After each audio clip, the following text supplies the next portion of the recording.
Allez, bonjour, c'est Richard Peugeot Berbiguier à Cavaillon. Alors aujourd'hui, j'ai une très belle 308 GT à vous montrer, mais surtout, on va regarder ensemble la toute nouvelle boîte AT8 et on va même faire un essai de cette boîte de vitesse.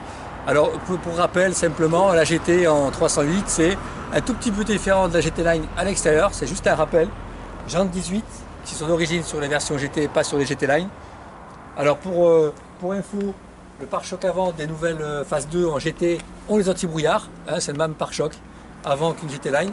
Et à l'intérieur, on a bien sûr sur les versions GT l'intérieur qui est en Alcantara, hein, cuir tissu Alcantara.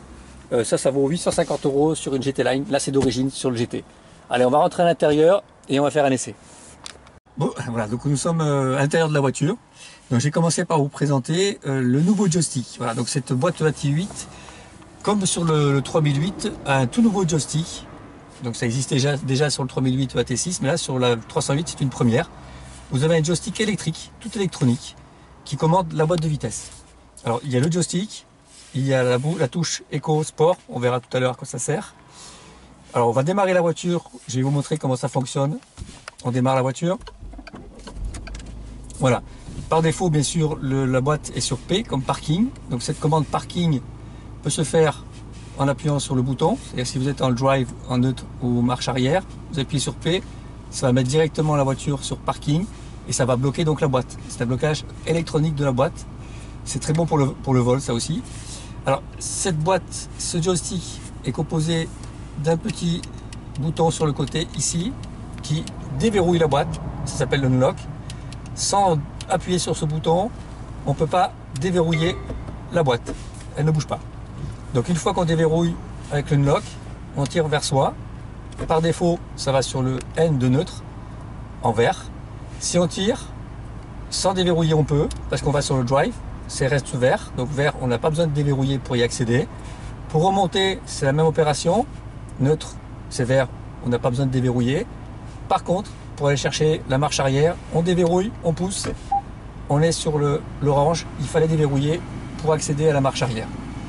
On peut gagner du temps en tirant plus fort, on saute le neutre, on va directement sur le drive.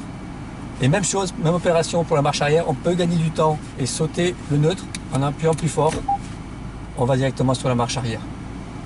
Le passage au parking, on appuie, comme je vous le disais, hop, la voiture est bloquée, je peux accélérer, rien ne bouge.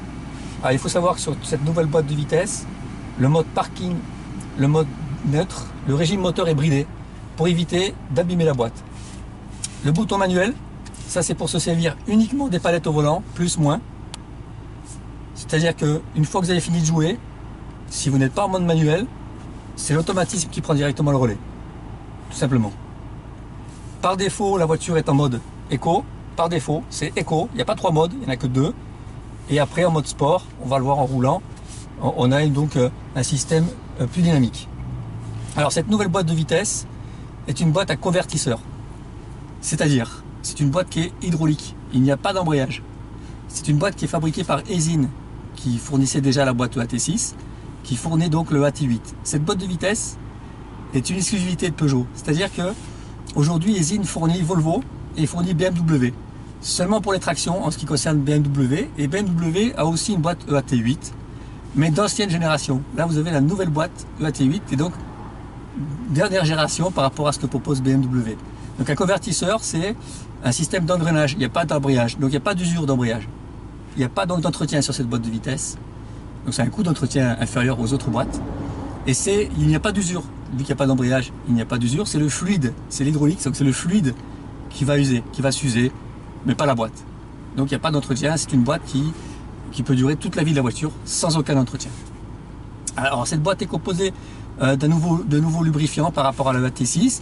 Donc le AT8 est plus compact que le AT6, elle fait 2 kg de moins. Il existe deux types de boîtes. Il y aura le AT8 pour la GT qui peut supporter 40 Nm et vous aurez le AT8 pour les versions diesel 130 chevaux Blue HDI ou les versions essence en 130 chevaux aussi ou 225 chevaux. C'est toutes les versions qui seront inférieures à 30 Nm au niveau du couple seront équipées d'une boîte AT8 encore plus légère, encore plus compacte. Celle-là fait 94 kg, les autres font un peu plus de 80 kg. Donc ça c'est la grosse boîte qui supporte 40 Nm. Elle a donc un système de nouvelle pompe à huile. Elle a une pompe qui est désaxée. Elle a un accumulateur d'huile aussi, ce qui permet d'avoir un stop and start qui se déclenche plus tôt pour éviter. Donc l'accumulateur d'huile permet à la boîte de ne pas s'abîmer quand la voiture est arrêtée. Alors ce qu'on va faire aujourd'hui, c'est on va tester cette boîte. Je vais vous montrer à quel point elle est très efficiente. C'est-à-dire que les 2 rapports supplémentaires, on passe de 6 à 8 rapports, permettent d'avoir un 8e rapport beaucoup plus long. On permet d'avoir des passages de vitesse beaucoup plus fluides, donc les vitesses passent plus tôt et retombent beaucoup plus tôt qu'une boîte à 6 rapports. Et bien sûr un gain de consommation, un gain de réactivité. On va le voir ensemble, je vais démarrer la voiture et on va le voir ça de suite. Donc là j'appuie sur le frein, je déverrouille, hop, on va passer sur le drive. Allez c'est parti, on essaye la voiture, j'accélère, hop, on est parti. Donc là on est passé, on est en première, on le voit, on est passé en 2. Donc j'accélère tout doucement. Voilà, on est en 3, vous voyez, on est en 3 là, on est à 1700, on passe à 1750 tours à tous les rapports de vitesse, vous allez vous en apercevoir, passe à 1750 tours. Voilà, j'accélère doucement, tout va se passer. Une fois que je dépasse 1750 tours, voilà, on passe en 6, j'accélère doucement, je suis sur un filet de gaz, on va passer la 7, dès qu'on va dépasser les 1750 tours, on va être en 7. Voilà, on est en 7, voilà, on est en 7, 85 km/h, on est déjà au 7e rapport. Il faut savoir qu'à 50 km/h, on est en 4e. Alors, si je veux aller chercher la 8, je peux. Je vais accélérer pour dépasser 1750 tours. Vous allez voir. Ça va un tout petit peu. On va stabiliser. Et je vais chercher les 1750 tours. Voilà, on est en 8. Et là, on a une astuce. Je peux lâcher légèrement. On va rester en 8. Parce qu'en fait, la voiture ne rétrograde que sous 1250 tours. Donc là, je suis en 8. Et rien de la consommation instantanée, je suis à 3,7 litres de moyenne. 3,7 litres, 3,8 litres. Et je suis à 98 km/h. Ça c'est imbattable. Je suis à 8e vitesse, à 1450 tours. Voilà, 4,6 litres. Ça c'est imbattable. Donc si je lâche le pied, il y a une nouvelle fonction qui s'appelle roue libre. Voilà, la voiture ne freine pas, ne décélère à peine, ça s'appelle le roue libre.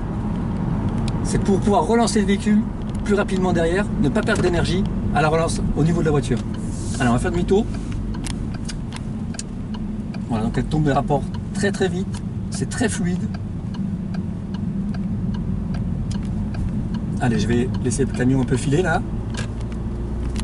Voilà, si je réaccélère tout doucement, pareil, comme je vous le disais, 1750 tours, hop, boum, ça déclenche le rapport supérieur.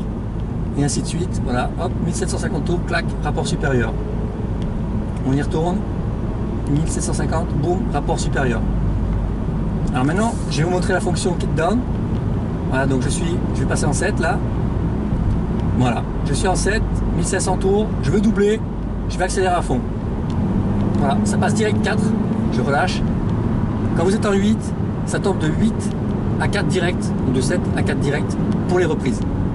C'est vraiment exceptionnel. Si je passe en mode sport, voilà, le son est numérisé, c'est-à-dire le son du moteur est numérisé et retransmis par les enceintes.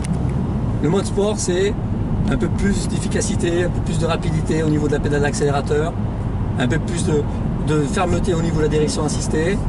C'est sur des graphiques qui s'affichent ici, donc la puissance moteur exploitée, la pression de turbo, le couple exploité, et vous avez aussi un graphique qui recense les G encaissés. Alors il faut savoir que les véhicules, les modèles qui sont équipés d'un douche sport, donc ont un ampli, et cet ampli est aussi valable pour l'audio, c'est-à-dire que vous avez une meilleure qualité sonore lorsque vous avez le bouton sport. L'efficacité sonore marche tout le temps en fait. Hein. C'est pas obligé de mettre sport pour avoir un son de meilleure qualité. Alors on a vu cette boîte extrêmement efficiente. Alors cette boîte auto, donc je me répète, est aujourd'hui sur la 308 GT et sur le 3008 bien sûr, ça arrive sur le 3008, mais surtout va être diffusée sur toute la gamme 308. C'est-à-dire que vous allez avoir sur les moteurs essence et les moteurs diesel, dont le Blue HDI, le tout nouveau bloc Blue HDI 130 chevaux. Alors ce nouveau Blue HDI 130 chevaux est équipé de nouveaux systèmes de dépollution comme le 180 chevaux aujourd'hui. C'est-à-dire que c'est un nouveau moteur dans sa dépollution qui répond aux nouvelles normes Euro 6C. Alors Euro 6C, c'est une nouvelle norme qui sera obligatoire en 2020. Donc on a pratiquement 3 ans d'avance. Ce système de dépollution est tout nouveau parce que tout le groupe, c'est-à-dire le filtre à particules, le filtre SCR qui brûle l'inox, qui transforme l'inox en azote liquide, et le système de catalyseur qui brûle les impuretés, en fait tout ce qui prend toutes les impuretés. Ce système de dépollution, le groupe complet, donc catalyseur, filtre à particules, NOx, est maintenant collé au moteur. Alors ça a été breveté aussi, et c'est le fait que ce soit collé au moteur, on n'a plus la nécessité pour le filtre à particules de mettre de l'additif. Le filtre est assez chaud, et reste chaud, et donc parvient à brûler les particules, sans additif. Donc un gain au niveau du coût d'utilisation de la voiture. Alors ce nouveau moteur qui est passé de 1600 à 1500 cm3 pour l'export, parce qu'il faut savoir qu'à l'export, il y a certaines voitures, certaines cylindrées qui sont taxées. Pas en dessous de 1500, c'est pas taxé. Alors ce 1500 bénéficie d'une nouvelle culasse 16 soupapes, ça passe de 8 en 16 soupapes, comme la 2 litres qui équipe le 180 chevaux, nouvelle culasse 16 soupapes. Et vous avez un nouveau système de combustion qui est issu de la 908 HDI, donc la voiture qui a gagné les 24 heures du Mans. Nouvelle injection, nouvelle combustion, nouvelle culasse. Donc c'est un moteur qui est plus nerveux, du fait qu'il ait 16 soupapes dans les tours, il sera plus onctueux, il est plus souple, il y a un gain de 5% de consommation par rapport à la version 120 chevaux qu'il remplace. C'est tout bénef. Donc pour résumer, aujourd'hui le constructeur vous propose ce qui se fait de mieux en dépollution sur les moteurs diesel, que ce soit sur le Blue HDI 180 chevaux et sur le Blue HDI 130 chevaux. On a vraiment ce qui se fait de mieux en technologie de dépollution et vous avez pratiquement donc 2 ans d'avance. Voilà, j'espère que l'essai vous a plu, mais ce que je voulais vous montrer, c'est le gain et la fluidité des passages de rapport pour cette nouvelle boîte automatique 8 rapports. A très bientôt.